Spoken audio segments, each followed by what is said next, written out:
Hello दोस्तों, NEET ज्ञान by Roshni channel में आपका स्वागत है। जैसा कि आपको पता है दोस्तों, हम previous year question paper solve करने वाले हैं। दोस्तों, पिछले हमने 6 वीडियो में 2022 का क्वेश्चन पेपर देखे हैं। हम इस वीडियो में 2023 का क्वेश्चन पेपर सॉल्व करेंगे।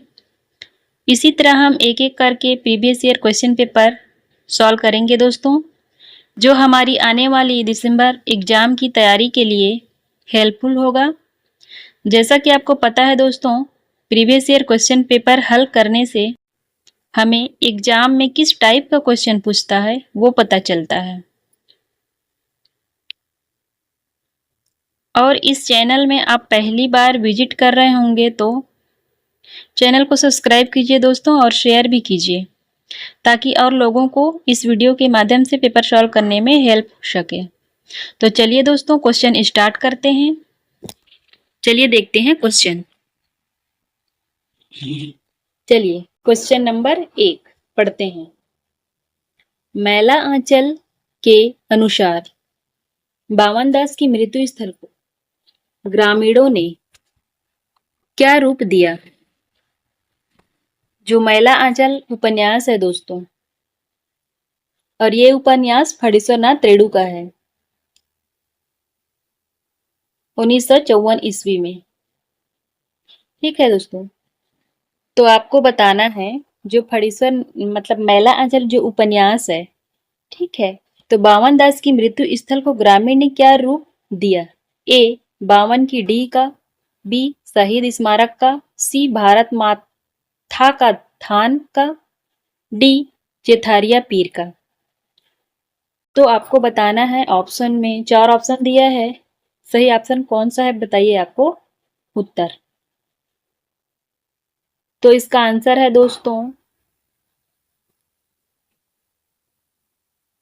जो बावनदास की मृत्यु स्थल को ग्रामीण ने नाम दिया है वो है चेथारिया पीर का।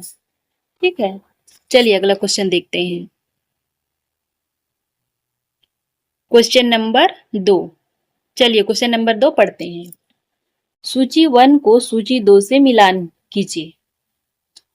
चलिए सूची 1, आयु और रीतियों का संबंध, बी माता मातृभूमि और जन्मभूमि प्रेम, सी कल्याण का रूप, डी नई पीढ़ी के प्रति पुरानी पीढ़ी की चिंता।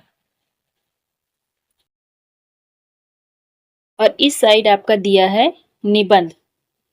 तो ये जो निबंध है, ठीक है, किसमें ये वाला आपका सूची 1 है और सूची 2 में निबंध दिया गया है, तो आपको मिलान करना है दोस्तों इसमें।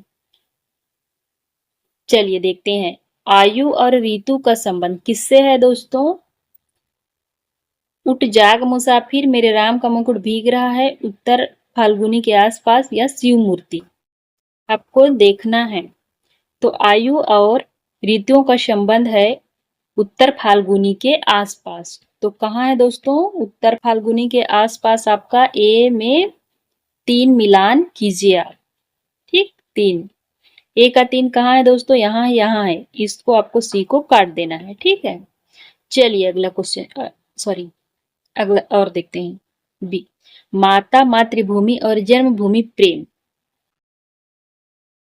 माता मातृभूमि और जन्मभूमि प्रेम है आपका उठ जाग मुसाफिर, बी का 1। बी का 1 किस कहाँ है दोस्तों? बी का 1 आपको यहाँ दिख रहा है, बी में ही। तो आप इसको काट दीजिए, इसको काट दीजिए, और आपका आंसर मिल गया। लेकिन हमें और पढ़ना है क्वेश्चन। चलिए, ये आपका उठ जाग मुसाफिर किसका है? विवेकी राय का है। ये निबंध है, और निबंधकार कौन है दोस्तों उठ जाग मुसाफिर का? विवेकी राय। फिर है कल्याण का रूप। कल्याण का रूप किसका है दोस्तों? शिव मूर्ति। शिव मूर्ति, और शिव मूर्ति किसका है दोस्तों? प्रताप नारायण मिश्रा, जिसमें मूर्तियों का उल्लेख किया गया है, उसी में जो शिव मूर्ति है प्रताप नारायण मिश्र का। ठीक है दोस्तों, फिर है नई पीढ़ी के प्रति पुरानी पीढ़ी की चिंता के निबंध कौन सा है, ये देखना है आपको। तो ये है आपका मेरे राम का मुकुट भीग रहा है, डी का आपका 2 आएगा।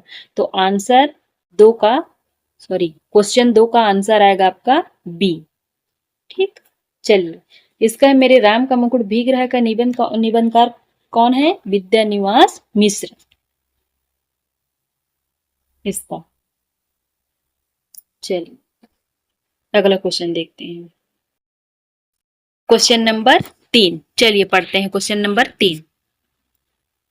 क्वेश्चन नंबर 3 क्या कह रहा है दोस्तों, देखिए, शरत के संबंध में उपयुक्त कथन।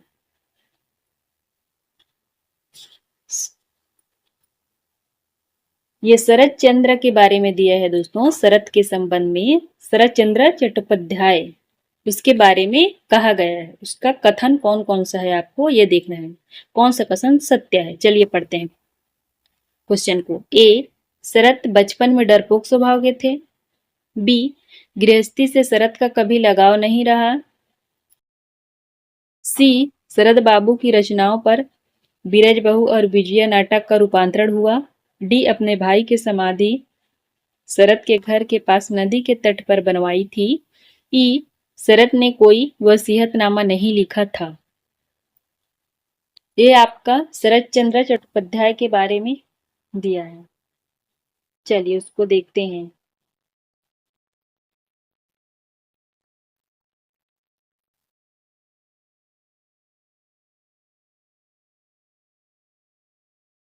तो ये है आपका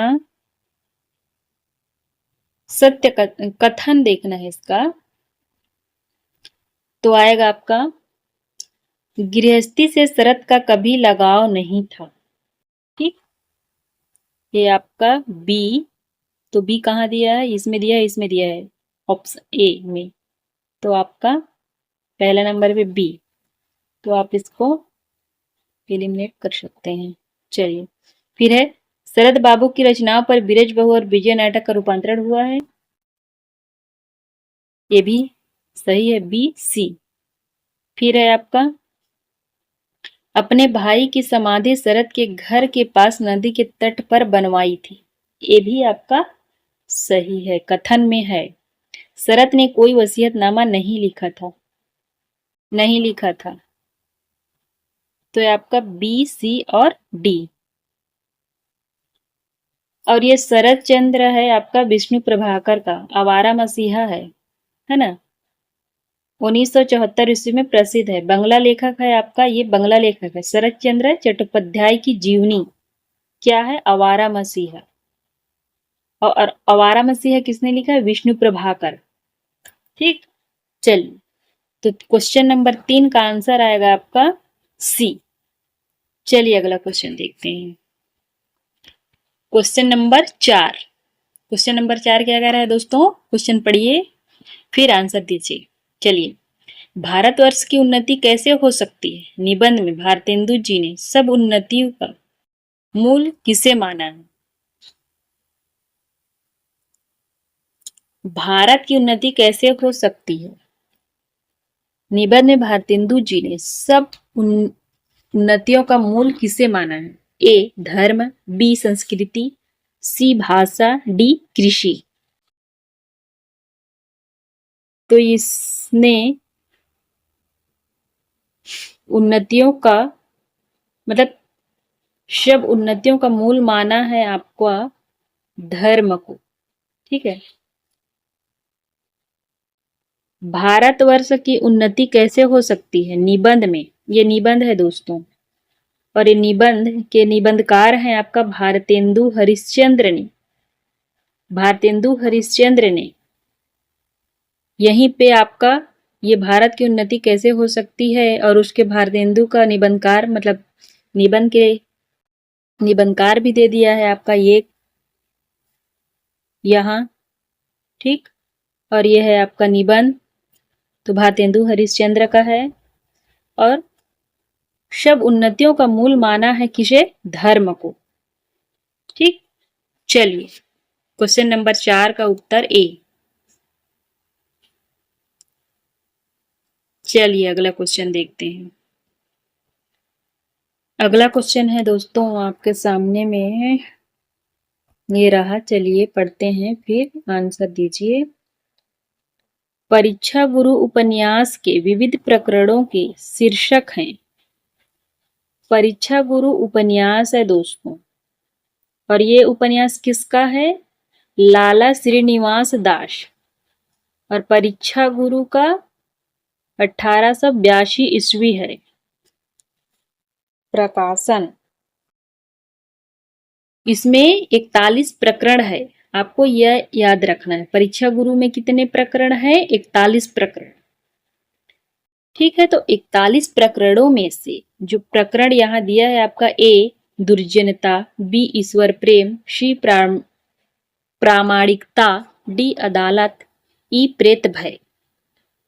तो कौन कौन सा इसका परीक्षा गुरु का प्रकरण है, ये बताना है आपको। ठीक, तो इसमें आएगा दोस्तों आपका प्रामाणिकता। यहाँ आपका 41 प्रकरण लगा हुआ है दोस्तों, मैं लगा दी हूं, आप इसको याद कर लीजिएगा, है ना। 41 प्रकरण है, तो इसमें आएगा आपका प्रामाणिकता, फिर अदालत, ठीक है। सी डी कहाँ है दोस्तों? सी यहाँ है और डी, तो आप इसको भी कट कीजिए, इसको भी, इसको भी, ठीक है। सी डी और ई, प्रेत भय, आप इसमें मिलान कर लीजिएगा। यहाँ ये अदालत हो गया आपका, प्रामाणिकता हो गया, उसके बाद इधर है आपका प्रेत भय। ठीक है दोस्तों, तो इसका आंसर है आपका क्वेश्चन नंबर 5 का बी, राइट आंसर है सी, डी और ई।